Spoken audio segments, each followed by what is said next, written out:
যদিও এটা শেষের দিকে আমি রিমাইন্ডার হিসেবে শেয়ার করছি, কারণ আমি এখানে যা বলছি কম বেশি আপনারা জানেন। আপনারা এখানে অধিকাংশ scholar, cream of the creams, এখানে কথা বলা অনেক কঠিন। তো আপনারা এগুলো কম বেশি জানেন, কিন্তু ফাযাক্কির ফাইন্না যিকরা তানফাউল মুমিনিন, রিমাইন্ডার গুলো মুমিনদের অনেক কাজে দেয়। সো আমরা রিমাইন্ডার গুলো শেয়ার করি। কদরকে তালাশ করা, আল্লাহ রাসূল সাল্লাল্লাহু আলাইহি ওয়াসাল্লাম বলেছেন ফালতামিসু ফিল আশরিল আওয়াখিরি মিনাল ফিল বিতর, মানে রমাদানের শেষ দশকের অড নাইট, বেজর রাতে তোমরা কদর তালাশ করো। 21, 23, 25, 27, 29। আমাদের বাংলাদেশে অনেক জায়গাতেই শুধু 27 তারিখে ইবাদত করে, কিন্তু যদি 23 তারিখে কদর হয়ে যায় তাহলে তাদের অবস্থা কি হবে? তো খায়রুম মিন আলফি শাহর, হাজার মাসের চেয়ে সেরা। আল্লাহ রাসূল সাল্লাল্লাহু আলাইহি ওয়াসাল্লাম বলেছেন মান হুরিমা খায়রাহা ফাকাদ হুরিম, যে কদরের বরকত থেকে বঞ্চিত হলো সে আসলেই বঞ্চিত। হি ইজ দ্য লুজার, তার চেয়ে বড় লুজার আর কেউ নাই। সবচেয়ে বড় লুজার যে কদরের বরকত থেকে নিজেকে মিস করে। সেজন্য বুদ্ধিমানের কাজ হচ্ছে 21, 23, 25, 27, 29 এই 5টা অড নাইটে আমরা সমান তালে ইবাদত করার চেষ্টা করব ইনশাআল্লাহ।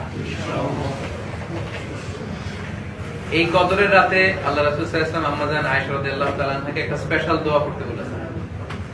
দোয়াটা হচ্ছে আল্লাহুম্মা ইন্নাকা আফুউন তুহিব্বুল আফওয়া ফা'ফু আননি।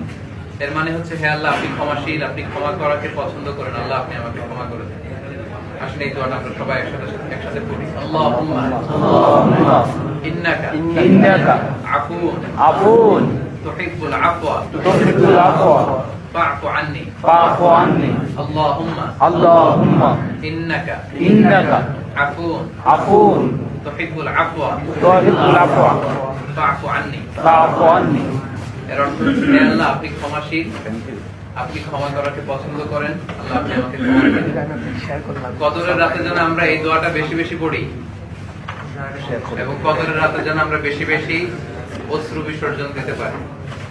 এত চোখের পানি আমরা কোন দিনের জন্য রেখে দিয়েছি? এটা যেন কদরের রাতে আমরা সেজদায় পড়ে বা দোয়াতে যেন আমরা বেশি বেশি চোখের পানি দিই। দোয়া কবুলের গোপন রহস্য হচ্ছে চোখের পানি।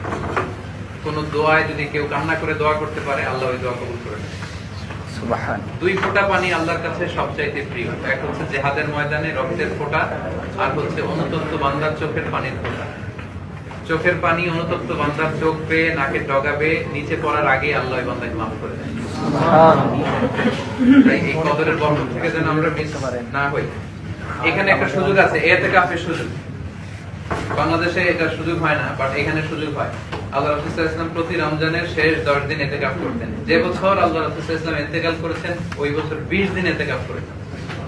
আল্লাহ রাসূলের পর আল্লাহ রাসূলের স্ত্রীরা ইতিকাফ করতেন, সাহাবারা ইতিকাফ করতেন। আমাদের বাংলাদেশে ইতিকাফটাকে এটা মুরব্বিদের ইভেন্ট বানানো হয়েছে।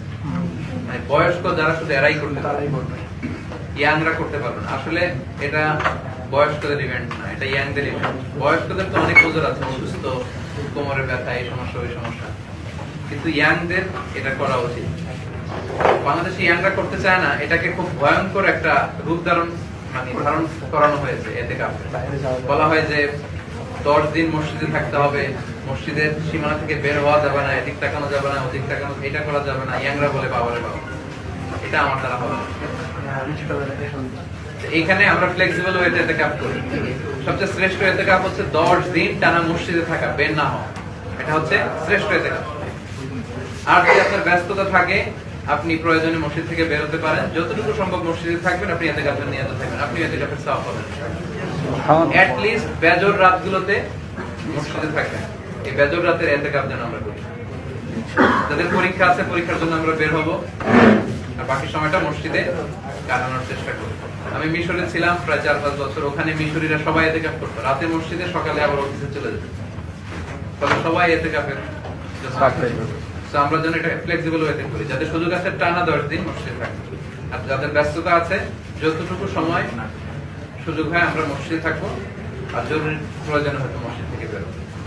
আল্লাহ রাসূল সাল্লাল্লাহু আলাইহি ওয়াসাল্লাম এই 10 দিন এত ইবাদত করতেন, কখনো এত বেশি ইবাদত করতে দেখা যেত না। কারণ রাসূলুল্লাহ সাল্লাল্লাহু আলাইহি ওয়াসাল্লাম ইদা আশরা আহিয়াল লাইলা ওয়া আইকাযা আহলা ওয়া জাদ্দা ওয়া শাদ্দাল মিসার। এটা একটা মেটাফরিক ইউজ, যে আল্লাহ রাসূল সাল্লাল্লাহু আলাইহি ওয়াসাল্লাম কোমরে গামছা বেঁধে শেষ 10 দিনের নাম তিনি ইবাদত। সত্যি সত্যি যে গামছা পেতেন এমন না, মানে এমন বেশি ইবাদত করতেন বছরের কখনো আল্লাহ রাসূলকে এত ইবাদত করতে দেখা যেত না। এখানে যারা শেষ 10 দিন থাকবেন, লাস্ট 10 days অফ রমাদান, আপনারা দেখবেন যে এখানে ইতিকাফে হিরিক পড়ে যায়, দেখলেই আপনার ইতিকাফ করতে মন চাইবে। এবং বিভিন্ন ন্যাশনালিটিজ এর লোকেরা কত ভাবে ইবাদত করে, কেউ তেলাওয়াত করছে, কেউ গ্রুপলি ডিসকাশন করছে, কেউ কিয়ামুল লাইল করছে, কেউ অন্যকে খেজুর খাওয়াচ্ছে, অনেক সুন্দর একটা পরিবেশ।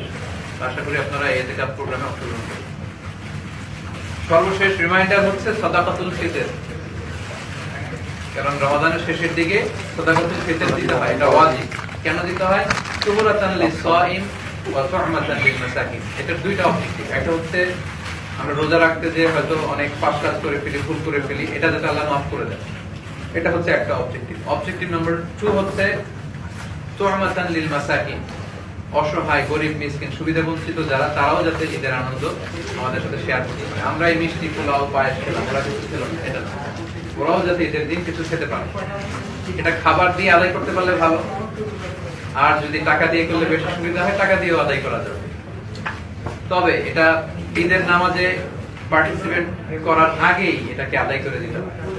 মান আদাহা ক্বাবলা সালাহ ফাহিয়া যাকাতুন মাকবুলা। আল্লাহ রাসূল বলেছেন ঈদগাহে যাওয়ার আগে যে এটা দিয়ে দেয় সেই সাদাকাতুল ফিতরের সওয়াব পায়। ওয়া মান আদাহা বা'দা সালাহ ফাহিয়া সাদাকাতুন মিনাস সাদাকাত। আর ঈদের সালাতের পরে দিলে এটা সাদাকাতুল ফিতরের সওয়াব হয় না, এটা এমনি চ্যারিটি, এমনি দান করার সওয়াব হবে। তো সম্মানিত সুধী, ওয়েলকামিং রমাদান এই টপিকে আমরা এই কয়েকটা বিষয় শেয়ার করলাম, যে কিভাবে আমরা রমাদানকে, সাহাবারা কিভাবে ওয়েলকাম জানাতেন, কিভাবে সেলিব্রেট করতেন, কিভাবে ইবাদত করতেন, এবং আমাদের এই হোল মান্থে আমাদের স্কেডিউলে কি কি থাকা উচিত সেগুলো আমরা বলেছি। আমি একবার করে রিপিট করি খুব সংক্ষেপে। আমরা বলেছিলাম যে জামাতে সালাত আদায় করা, এতে আমাদের প্রোডাক্টিভিটি বাড়বে। সিয়াম পালন করা, কোরআন তেলাওয়াত করা, সুযোগ হলে 1 খতম অথবা অর্থ সহ পুরো কোরআন বা যতটুকু সম্ভব হয়, তাহাজ্জুদের সালাত পড়া, আজকারুস সাবাহ ওয়াল মাসা এগুলো বেশি বেশি পড়া, স্পেসিফিক কিছু জিকির আছে এগুলো বেশি পড়া, ফরজ সালাতের পরে তাসবিহগুলো, মাসনুন দোয়াগুলো পড়া, দান করা, তাহলে প্রোডাক্টিভিটি বাড়বে, মিসওয়াক করা, সাহরি খাওয়া, ইফতার শেয়ার করা, মানুষকে ইফতারি খাওয়া, একে অপরের সাথে শেয়ার করা, এরপরে অশ্লীল অনর্থক আজে বাজে কাজ থেকে বিরত থাকা। ও একটা পয়েন্ট এখানে আমি বলতে ভুলে গেছি, সাপ্লিকেশন বিফোর ফাস্টিং, ইফতারির আগে দোয়া করা, এই দোয়াটা আল্লাহ কবুল করে বিশেষ করে। ইফতারি করার পূর্ব মুহূর্তে দোয়া করা, এই সময়টা যেন আমরা মিস না করি, আমরা যেন দোয়া করি। আমাদের হাতে আর 5 মিনিট আছে, আমরা সময় নিব না, আমরা দোয়া করবো ইনশাআল্লাহ। এরপরে বলেছিলাম যে sharing Ramadan related influential status in Facebook, in social network, ভালো ভালো জিনিসগুলো যেন আমরা শেয়ার করি, এতেও আমরা সওয়াব পাবো। এরপর কদর তালাশ করা, কদরের রাতে কোনো কাজ যেন না রাখি, কাপড় ধোয়া, এটা করা সেটা করা, এগুলো অন্যদিন। কদরের রাত রাখবেন একেবারে ফ্রি, শুধু ইবাদতের জন্য। ইতিকাফ করা, full time or part time. সাদাকাতুল ফিতর, আশা করি এই বিষয়গুলো যদি আমরা আমাদের রমাদানের লিস্টে রাখি, আজকে আমরা একটা প্ল্যান করব, আমরা সবাই সিদ্ধান্ত নিয়েছি, এই বিষয়গুলো যদি রাখি এবং প্র্যাকটিস করার চেষ্টা করি, হোপফুলি আমাদের প্রোডাক্টিভিটি বাড়বে। আল্লাহ একটা ফ্রুটফুল, একটা কনস্ট্রাকটিভ, একটা প্রোডাক্টিভ রমাদান যেন আমরা কাটাতে পারি, আল্লাহ আমাদেরকে তৌফিক দান করুন। যারা এসেছেন আপনাদের সবাইকে আন্তরিক শুভেচ্ছা এবং মোবারকবাদ, যারা প্রোগ্রাম অ্যারেঞ্জ করেছেন তাদেরকে মোবারকবাদ। সুবহানাকাল্লাহুম্মা ওয়া বিহামদিকা আশহাদু আল্লা ইলাহা ইল্লা আনতা আস্তাগফিরুকা ওয়া আতুবু ইলাইক। কদরের রাত তালাশ করা বলতে আসলে কি বোঝায়? কদরের রাতটা স্পেসিফিক ছিল সম্মানিত ভাইরা, আল্লাহ জানিয়ে দিয়েছিলেন ওই রাতেই কদর, এটা আল্লাহ রাসূল সাহাবাদেরকে জানাতে যাচ্ছিলেন। ইন দ্য মিন টাইম ফাতালাহা রাজুলান আইতাশাজারা, আল্লাহ রাসূল হঠাৎ দেখলেন 2 জন সাহাবী ঝগড়া লাগছে। এই ঝগড়ার দিকে খেয়াল করে কোন দিন যে বলছিল 21 না 23 না 29 আল্লাহ রাসূল ভুলে গেলেন। আল্লাহ রাসূল বললেন আমার অন্তর থেকে এটাকে উঠিয়ে নেয়া। তাহলে বরকত কিভাবে হারায় দেখছেন? ঝগড়া, ইখতিলাফ, অপ্রয়োজনীয় তর্ক আর ডিবেট জুড়ে দেয়া, এগুলো থাকলে আমাদের থেকে রহমত বরকতগুলো কিন্তু আমরা মিস করে ফেলব। আল্লাহ রাসূল সাল্লাল্লাহু আলাইহি ওয়াসাল্লাম আমাদেরকে জানাতে এসেছিলেন, কিন্তু দুজনের ঝগড়া দেখে, তর্ক দেখে আল্লাহ রাসূল ভুলে গেলেন। তারপর আল্লাহ রাসূল বললেন যে এতটুকু খেয়াল আছে, এটা শেষ 10 দিনের কোন একটা বেলা, এজন্য বলেছেন শেষ দশকের অড নাইটস গুলোতে তোমরা কদর তালাশ করো।